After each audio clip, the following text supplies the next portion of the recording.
Today we're going to be talking to you about MEPS, what you can and cannot do to get disqualified. My MEPS experience, I went whenever I was 17. You actually go to MEPS in 2 trips. The first trip is going to be all your testing, your analysis, duck walk, pull-ups if you're going to the Marines, stuff like that. And then the second time you go is actually when you ship. So today we're going to give you a few tips and tricks on how to get past MEPS without them disqualifying you. So Appenzler, what do you think the #1 tip would be for getting through MEPS? Shut your mouth. Keep quiet. Don't say anything to anyone about anything. There are 3 places, literally 3 places, that are unlike everything else in the Air Force or military in general. MEPS, BMT, and Testicle. You get past these 3 places, you are doing your job and fine. These tips are going to get you past MEPS and into BMT, where it'll again be different than everything else, then the Testicle, where it'll again be different from everything else. Keep your mouth shut. Understand, this does not say lie about anything that's hurting you. If you has asthma, tell them you has asthma. If you has a broken knee, tell them you has a broken knee.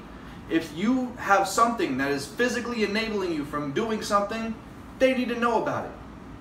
However, if you, as an infant child, went to the doctor for sniffles and you did not know about it because you were a placenta, do not go hunting down your doctor for that information.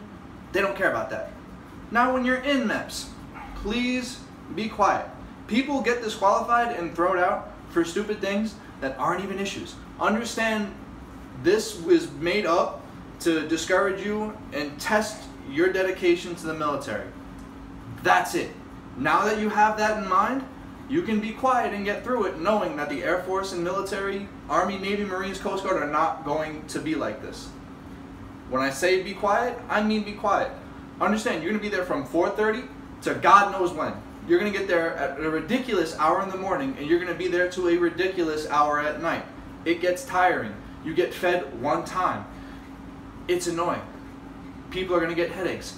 Throughout the day, it happens. There was literally a kid who sat next to me the entire time that I was there, who was scratching his head and holding his head because we've been there for upwards of 14 hours and he's eaten one time. Yes, you're going to feel a little depleted at that. He was sitting there holding his head. Sergeant walks by. "Oh, what's wrong? What's wrong, training?" "Oh, it's been a long day. I kind of, my head's hurting a little bit." Chronic headaches, disqualified. That's why they're there. They're there to make sure that people who aren't fit to be in the military do not make it into the military, and they treat everyone as such. It's not directed specifically towards you as a person saying you are an individual or not allowed in my military. They're saying anyone who has a disqualifying condition is going to be disqualified. Don't say anything. If your head hurts, don't say anything. Your stomach hurts, don't say anything. You're going to be there all day. And anything that you say is a possibility of you getting disqualified. Do not do that.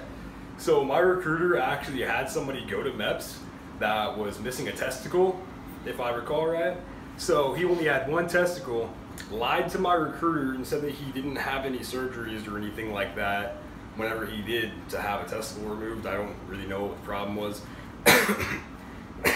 But he went behind my recruiter's back, made it to MEPS, and they're gonna strip you down and look at you almost everywhere they can, like literally everywhere they can. So they saw that he was missing a testicle.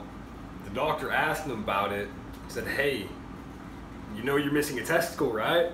And he said yes, but he didn't report the surgery or anything like that. So if it's something obvious that they're gonna find out, then yeah, you're gonna wanna mention it as soon as possible, because they make waivers for everything. He could have gotten into the Air Force with a waiver, I'm sure, but since he decided to lie and go behind his recruiter's back, his recruiter wasn't gonna help him after that, because she got her ass chewed out by her boss because her client lied straight to her face. So she got double barreled on that one.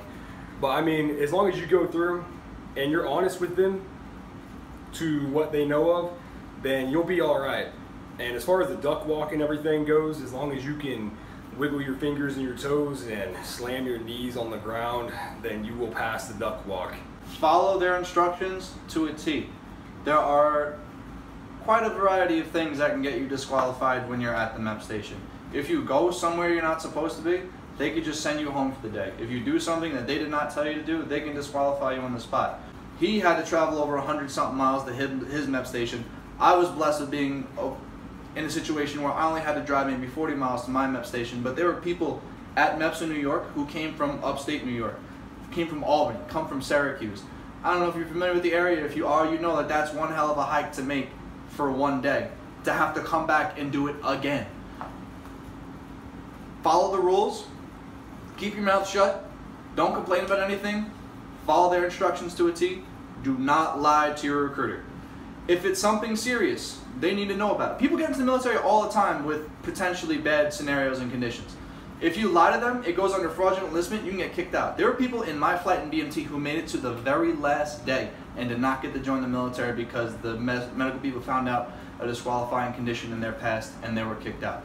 Imagine going through the 7.5 weeks of basic military training, knowing you're graduating and you are about to leave and go on to tech school and you get disqualified for a medical condition that you could have avoided. People get it all the time. There were kids in my flight with asthma. There were kids in my flight with very bad surgeries in their past. People get in all the time. There are waivers for everything, and people want you to join the military. MEPS is designed to keep people who aren't allowed in out.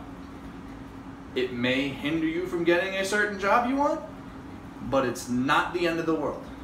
If you lie to a recruiter and you lie to people at MEPS and you get caught, you can kiss your military aspirations goodbye.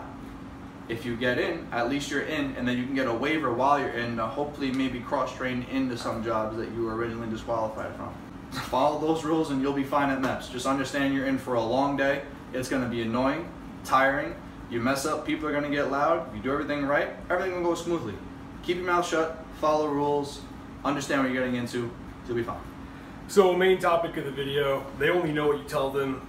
Your recruiter only knows what you tell them, so be smart about that though. Just be smart about everything. Don't do anything that'll draw attention to you, especially at MEPS, and you shouldn't have an issue. But if you guys have any questions or anything else about MEPS, just leave it down in the comment section below. I'll throw my snap code up so you can go ahead and add me on that. Follow me on Instagram, whatever you guys want to do. To ask me some more questions. I'll get back to you really fast on Snapchat though. And if you liked the video, leave a like. If you didn't, leave a dislike. Constructive criticism. So you guys take it easy. I will see you in the next one.